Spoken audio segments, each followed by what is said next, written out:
The intertidal ecosystem is one of the most dramatic and challenging environments on Earth.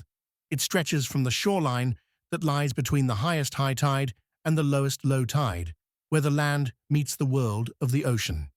Twice a day, this zone is flooded by seawater and then exposed to sun, wind, and predators.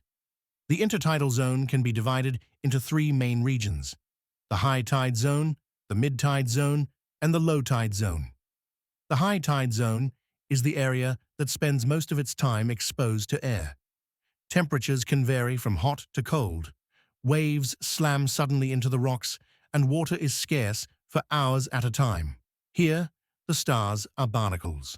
At first glance, they may look like tiny white bumps that are stuck on rocks, but they're actually crustaceans, which are close relatives of crabs and shrimp. Barnacles survive the harsh, dry periods by sealing themselves shut with hard plates that trap moisture inside.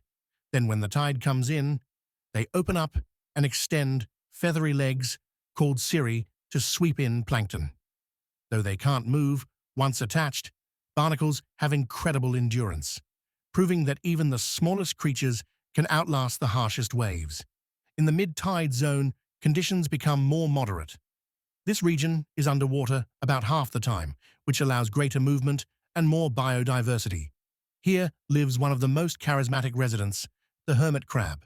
Hermit crabs are most well known for their borrowed homes, which are the empty snail shells they carry on their backs for protection. Unlike true crabs, they have soft abdomens, which makes them more vulnerable to predators.